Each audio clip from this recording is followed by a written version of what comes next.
Hey y'all, it's me, no makeup. Here I am, and I'm doing this for a challenge for Miss Leanna Dalton, who I love dearly. She's a content creator here on YouTube. I'm looking the wrong way so I can figure out where to look because I'm not used to having the camera in reverse of my face anymore. My bad. Her challenge, and she's been doing this all year, is called the Beauty and Soul. It's time for another Beauty and Soul challenge. If you could travel back in time, what advice would you give your younger self? I'm looking over here. We have all said it. If I knew then what I knew now. Maybe the you that you are now needs to hear the same advice. She shows pictures of her younger self, a sweet, innocent little girl who would face a very hard life growing up, who carried into her 20s, 30s, 40s, and 50s. I challenge you to create a bold, out of the box eye look your younger self wanted to wear but didn't. A bold lip, a piece of artwork, a pencil drawing, a meaningful journal page, a beautiful flower arrangement, a sunny tablescape. Fashion a funky outfit you were afraid to wear when you were younger. Any form of creativity can be adapted to join the challenge. I'm inviting you to make full use of your creativity in a form to offer encouragement to those who need it. Now, to be free to just be themselves. This challenge of hope will run for the month of May. So she has challenged all of us, and I'm me, and I'm her friend, and so I'm challenging you. You don't have to do it publicly if you don't want to, but do it for yourself. Here I am, barefaced, no anything. I'm wearing a piece of Indian jewelry, which I really, truly adore. Anyway, so first of all, I never really introduced my artwork behind me that covered up the toilet paper when I first started, because I had no idea what I was going to do for my backdrop. Okay, so one day I was looking at YouTube and I came across this wonderful woman who had created this way to paint using a hair dryer, house paint, and a spinner. And she created, mine is nothing compared to hers, but she created these looks, these beautiful pieces of art. And so one day I told my husband I needed an 8x4 piece of drywall. And he went, "What for? What are you building?" I said, "No, it's a piece of artwork." And of course, him being him, the wonderful man that he is, took me up to Home Depot or Lowe's or wherever it was, and we got everything we needed. And I went in the backyard and got full of paint, and it was great to get my hands dirty with paint again. It had been a while. My mother was a wonderful artist. I'm sure I've told you that.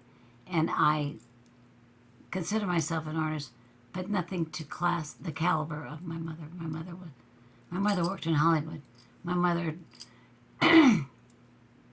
drew the women in the Fredericks catalog in the 40s. You couldn't take pictures of them because it would be considered pornography. My mother was a fabulous artist and a fabulous, intelligent, beautiful woman. So, in honor of this challenge, it's called, I want to make sure I get it right. Now my phone won't open. Beauty and the Soul. Okay, it's hashtag Beauty and the Soul. I did this because that's when the challenge started back then, and I wanted to do something to get rid of the toilet paper.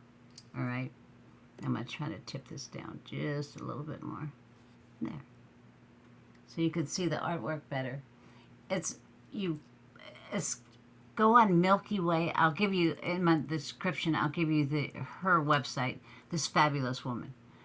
And there's a lot of other creators of this type of artwork, but I just adored her style.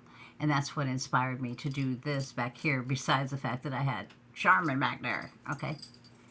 So I'm going to do my eye look today, like I promised, with the Huda Beauty Empowered, which is very appropriate, palette.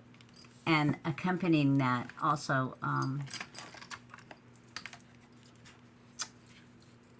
her Rose Gold palette. And I might dabble in one of her other ones, Rose Quartz, because I love all her colors. So that's what I'm going to do, and talk a little bit about my childhood, I guess, which I don't like to do. My childhood was good because when I was little, I didn't know what was happening. I was a happy kid. I was a tomboy. I played baseball, football, climbed trees. I beat up boys. I had a great time. My dad took us fishing. We had a great time. But as he got older, a company came and bought the company that he'd worked for 19 years. And he was a union man, teamster. And his job was gone at 55. And by the way, my mom and dad, my mom was 30 when they got married. My dad was 37, and by the time they had me, I was number one. She was 36 and he was 43, so it was like living with my grandparents, actually. And then my brother came a year and a half later. So when my dad lost his job, his World War II vet, Navy vet, he was injured. He was paralyzed. He came home and rode horses and learned to walk again. And he was a longshoreman and a teamster. He was a tough, barrel-chested guy. And when he lost his job and the ability to support his family, he turned to alcohol. Now, me being a little girl, I didn't know what was in his coffee cup. But it seemed that he turned mean. And I didn't understand why he was angry at us. I thought he didn't love us.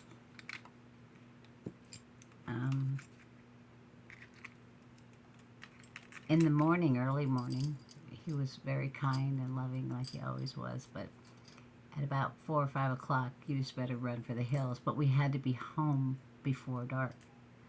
If we heard his whistle, and we weren't there when he was whistling, we would get it with straps, belts, ropes, anything that he could get his hands on. So I'm not whining about that. It made me tough as nails. Because when I became about 15, I thought, this is bullshit.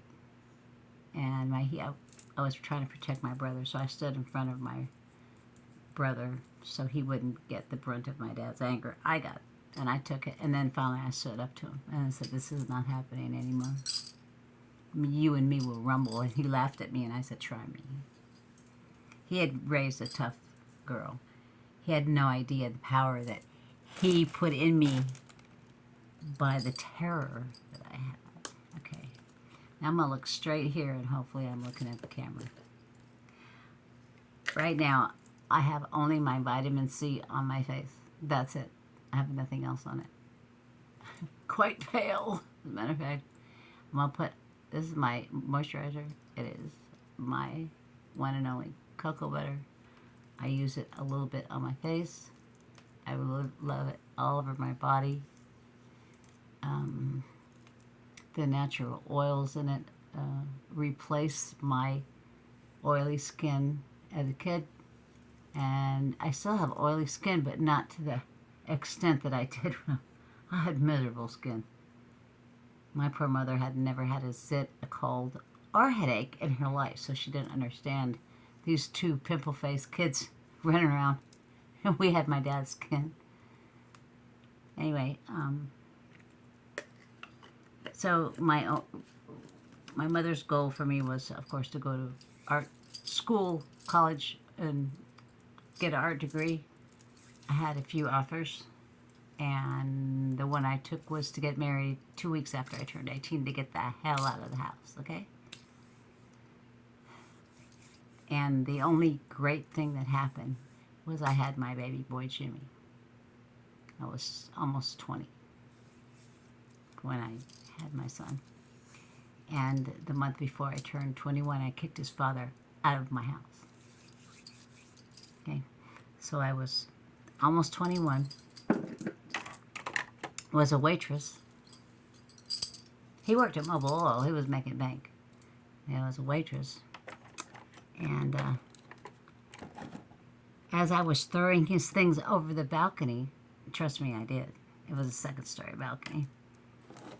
I grew a pair and said, well, okay, so you don't want this life, so what life are you going to choose? And from there, my journey started. My journey hadn't even begun before that. I had no clue about life. All I knew was the one thing that my parents did instill in me was you don't get anything unless you work. I'm a firm believer in working. My children all worked starting at 14. I started to work at 10 years old at a flea market to the meanest witch in the whole world. She paid me, I don't know if it was $2 a day, but I busted my butt, okay? She was evil, mean, but, you know, sometimes that kind of stuff builds character whether you like it or not. I dropped all my goodies down here. I'm sorry, I'm digging. And, anyway, so I had to learn quick what I had to do, and it was a series of trial and error. And I'm going to be looking over here. This is my magnifying mirror, okay? And you can watch. I won't probably talk about the makeup too much, except for to tell you what I'm doing. Always start your eyebrows at the corner of your eye, right here. Go straight up and over. I like to carry mine out straight. Try not to drag them down because it droops your eye, okay? Anyway, so there I was. I had no idea what was going to happen next, but I was free of that rat bastard. And so I picked up a complete extra 8-hour shift at work. So I was working 2 8-hour shifts at work with a little baby. Thank God my mommy and daddy and my well, soon to be ex-mother-in-law picked up the slack when he was an infant, and I was able to work those shifts to support myself and my son.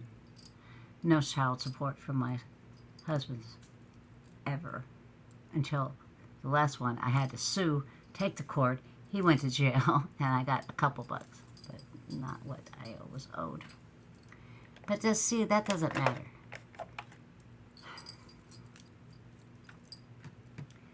If I was to, and she asked, what would you tell your younger self?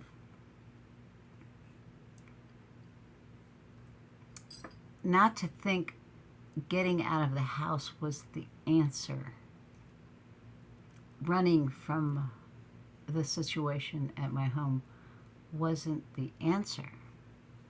However, if I had never married that asshole, I would have never had my absolutely beautiful baby boy.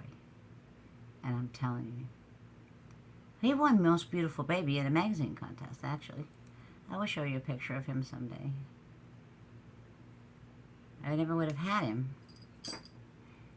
Things are a series of circumstances, not coincidences, circumstances. Sometimes we choose them and sometimes we're thrown into them. Life is funny like that. So if I would tell my younger self, don't run, stand up to your problem. I wanted to be a police officer so bad. But back in those days, there was a height requirement. I was 5'4" and 3/4. Minimum height requirement was 5'7". Now, you can be any height, any weight. You had to be fit, too. Now you don't have to. I see stuff. And I thought, wow, if I lived now, I could have been that police officer. But fate would not let me. Fate took me another way. So my extra jobs, you all know about my extra jobs. I did modeling. It wasn't a career, but it was extra money. I would have had to sit for hours waiting to get called up from a modeling agency. I got thrown out of the most famous modeling agency in Los Angeles because I was so short. She said, oh no, you can only do print work. You could never do runway. You're too short. And she was very hoity-toity. I think it started with a W. You can look it up. In the 70s. But it's funny, because I got print roll on my own. And I had second jobs in 3/4 of my adult life. Now, that was not good for my children, who I ended up having 3. And none of their fathers were. I wouldn't spit on them if they were on fire. Okay? My bad, but my good, because I got my blessed children. I wouldn't change that for the world. All the bad things that happened, I wouldn't change it for the world, because my children, and now I have grandchildren, and it's good. Okay.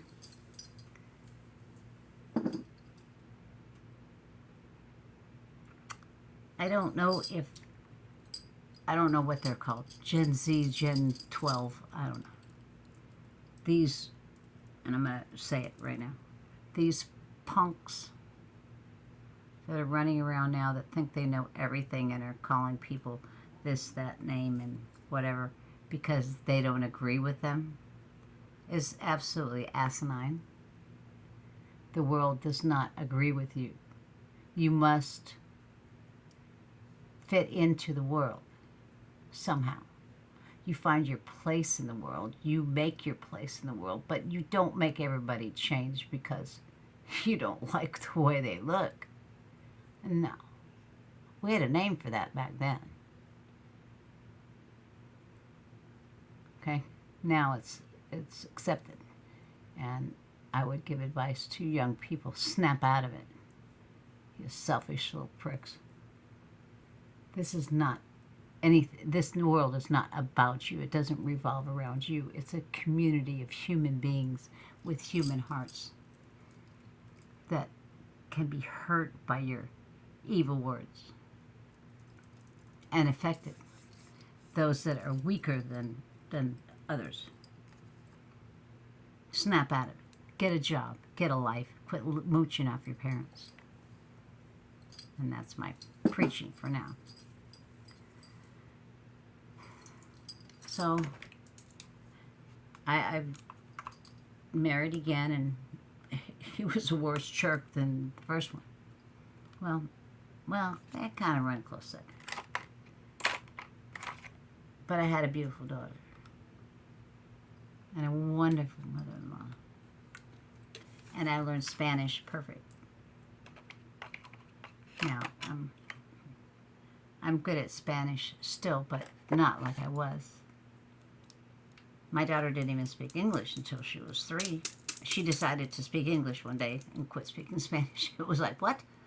Because I spoke Spanish in the house so that the kids would have a second language for their future.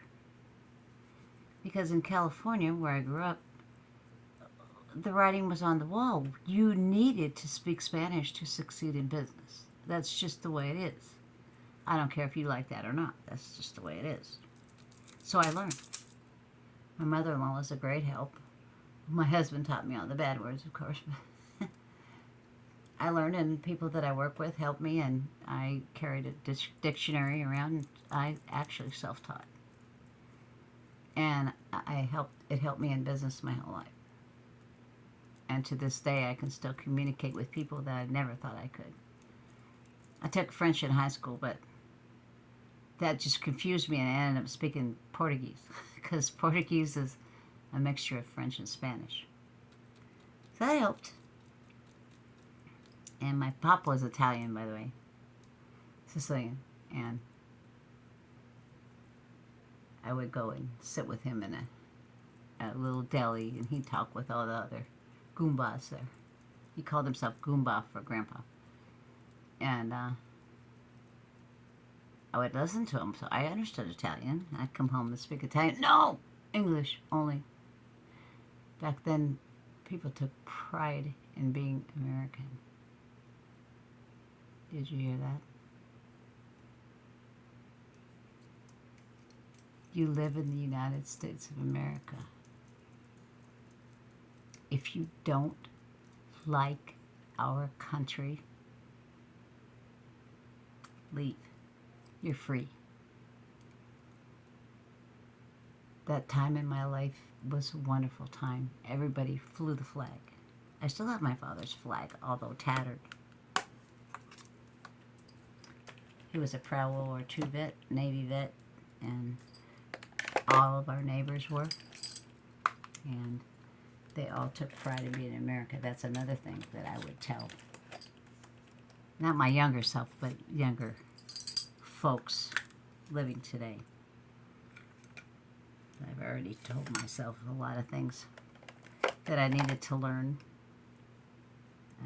as a young woman, but I had to learn on the fly, because once I booted the first one and threw all his stuff off the second story balcony, I was on my own completely. I didn't even have a vehicle.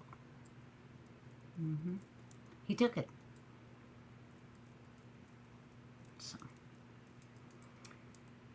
those were the days when there was no laws mandating child support. Y'all that get child support right now, like, oh yeah, I got child support, I get alimony. Well, back in my day, I went to court, and the judge asked me, I wanted to have an addendum put on the back of my divorce, the second one, that both of those suckers paid child support through the court. And the judge had the gall to not address me, address my lawyer and say, is your client on the welfare system? And I said, no, I work for a living. And he said, motion denied.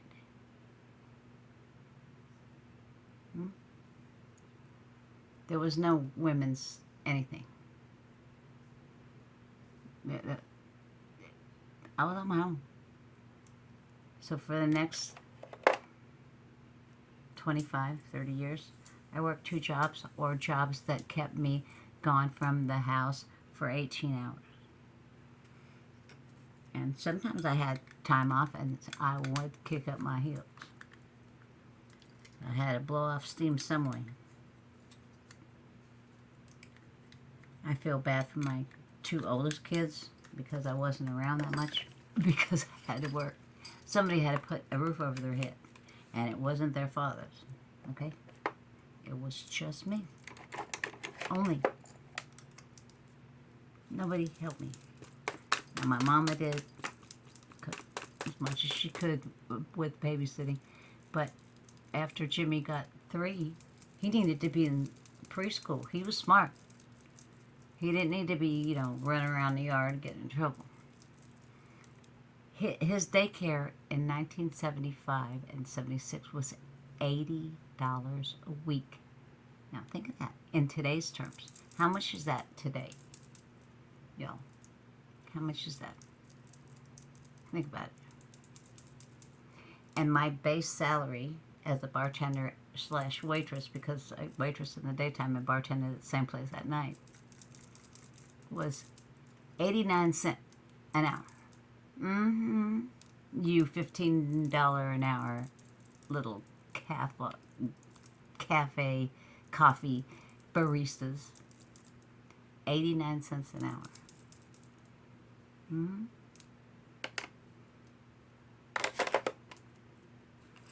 So I would have told my young self, there's a rough road ahead, sister, and you better grow a pair. And I did. They just grew bigger as time went on. And you know what I'm talking about. I'm not going to be vulgar. I'm doing this because I have lines from smoking here. And when I got my teeth fixed, they realigned my bite because I had a slight overbite. So it actually did push my lip out a little bit, but it'll never be like it should. So this is a little trick I do. And this is the interruption and the advice part. I draw outside the lines, okay?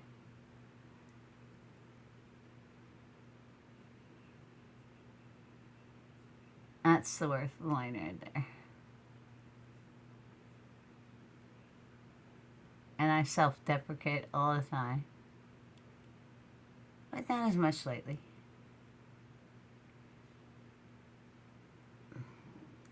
Because I'm going to be 70 in a year and a couple months. And I feel pretty good about that. Except for my daggum legs and my bones, but my brain